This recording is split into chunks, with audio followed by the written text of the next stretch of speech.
আমি আমার মা বোনদেরকে বলবো, আপনারা নিজেদেরকে গুছিয়ে সাজিয়ে স্বামীর সামনে উপস্থাপন করেন। অনেক বোনেরা আছে বাইরে যাওয়ার সময় পার্লারিং করে মেকআপ করে সুন্দর জামা কাপড় পরে বাইরে যায়, আর স্বামীর সামনে আসলে বুয়ার মতো থাকে। আছে না নাই? স্বামীর সামনে পচা জামা, ছিঁড়া জামা, চুলের মধ্যে নাই সুগন্ধি, নিজেকে গুছিয়ে রাখে না, সামলে রাখে না, কাজের বুয়ার মতো নিজেকে উপস্থাপন করে স্বামীর সামনে। আর বাইরে গেলে মেকআপ করে পার্লারিং করে যায়। হওয়া দরকার ছিল উল্টা, বাইরে আপনি সাদা সিধা ভাবে যাবেন, বোরকা দিয়ে নিজেকে ঢেকে যাবেন। বাইরে যাওয়ার সময় কোনো নারী পারফিউম ইউজ করে যেতে পারবে না। নারীরা যত পারফিউম ইউজ করতে মনে চায় আপনার বেডরুমে, আপনার স্বামীর সামনে, ঠিক কিনা? স্বামীর সামনে পারফিউম ইউজ করেন, নিজেকে উজাড় করে সাজান স্বামীর জন্য। এই প্রতিটা সাজুগুজুতে সওয়াব আছে না নাই? ইসলাম কতটা চেক এন্ড ব্যালেন্স, কতটা ভারসাম্যপূর্ণ জীবন ব্যবস্থা। খবরদার, নারীরা ডিওডোরেন্ট ইউজ করে বাইরে যেতে পারবে, যেটা সে তার আর্মপিটে ইউজ করে, কিন্তু ঝাঁঝালো পারফিউম বোরকার উপর দিয়ে মেরে কোনো নারী বাইরে যেতে পারবে? কথা বলেন। সুনানে নাসাইর হাদিস, আল্লাহর হাবিব বলেন, আইয়ুমা ইমরাআতিন ইস্তা'সারাত নাফসাহা ফামাররাত আলা কওমিন লিয়াজিদু রিহাহা ফাহিয়া জানিয়া। কোন নারী যদি তার জামার উপর দিয়ে পারফিউম মেখে পুরুষ লোকের দৃষ্টি আকর্ষণের জন্য ঘরের বাইরে বের হয়, যতটা পুরুষ তার চেহারার দিকে লোলুপ দৃষ্টি নিয়ে তাকাবে, ততটা পুরুষের সাথে জিনার গুনাহ ওই মহিলার আমলনামায় তুলে দিবে কে?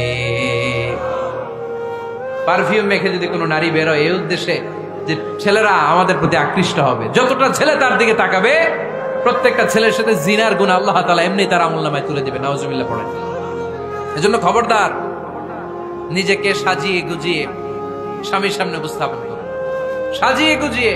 অনেক স্ত্রীরা আছে ড্রাইভারের সাথে কথা বলার সময় মিষ্টি হাসি দিয়ে কথা বলে। বাজারে শপিং করতে গেলে আসসালামু আলাইকুম ভাই, কেমন আছেন? কি সুন্দর আসসালামু আলাইকুম। স্বামীর সামনে আসলে আর এই মিষ্টি কথাটা নাই। আসরা নাই? বাইরে তোমার চিকন গলায় কিসের আসসালামু আলাইকুম?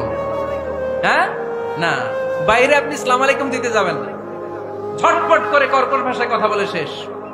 কেউ ফোন দিয়েছে, হ্যালো কে? স্বামীকে চায়, উনি বাসায় নাই, কাট।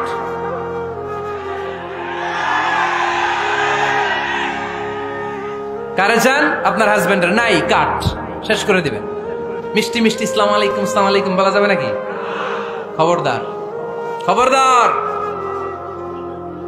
বাজার করতে গেলে কি মিষ্টি হাসি, দোকানে গেলে কি মিষ্টি আলাপ, ড্রাইভারের সাথে কি সুন্দর কথা, সিএনজি ওয়ালার সাথে কি সুন্দর আলাপ, আর ঘরে আসলে এই চেহারাটারে এরকম করে রাখে। আছে না নাই? ঘরে আসলেই স্বামীর সাথে খিটখিটে মেজাজ। না, উল্টো করে ফেলছেন আপনি। বরং স্বামী ছাড়া অন্যদের সাথে কথা শর্টকাটে সারবেন, যাতে কোনো ফিতনা চলে না আসে। চিল্লায় বলেন ঠিক কিনা?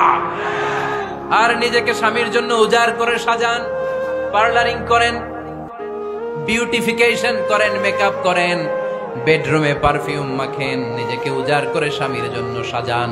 সওয়াব দিয়ে আপনার আমলনামাটারে পূর্ণ করে দিবে কে? বিশ্বনবী যখন সফরে যেতেন, সফর থেকে ফিরে আসার সময় ডিরেক্টলি স্ত্রীর ঘরে যেতেন না।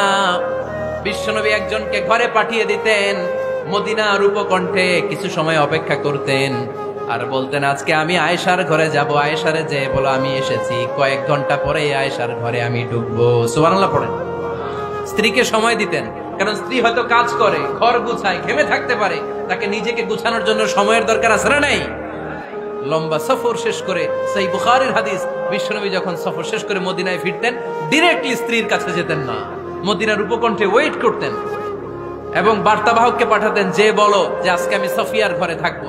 সফিয়াকে সময় দিতেন 2-1 ঘন্টা, যাতে নিজেকে সাজিয়ে নিতে পারে। সুবহানাল্লাহ পড়ো। এজন্য প্রতিটা স্ত্রীর উচিত, আমার মা বোনেরা যারা আপনার মহিলা প্যান্ডেল থেকে শুনছেন, নিজেকে উজাড় করে স্বামীর জন্য সাজান। আপনার সাজুগুজু বেগানা পুরুষদের জন্য নয়, যে পুরুষদের সাথে দেখা দেয়া জায়েজ নাই তাদের জন্য নয়, রাস্তার পুরুষের জন্য নয়। আপনার সাজুগুজু, আপনার সৌন্দর্য, আপনার বিউটি সব আল্লাহ তাআলা আপনার স্বামীর জন্য করতে বলেছে। চিল্লায় বলেন ঠিক কিনা? 10 নাম্বার দায়িত্ব, স্বামীর ক্যাপাসিটির বাইরে না যাওয়া। আপনি জানেন স্বামীর বেতন হলো 20,000, আপনি এসে বলা শুরু করছেন, পাশের ঘরের ভাবিরে দেখলাম 25,000 টাকা দামের জামদানি শাড়ি কিনছে, আমারও একটা দিবা। আছে না নাই?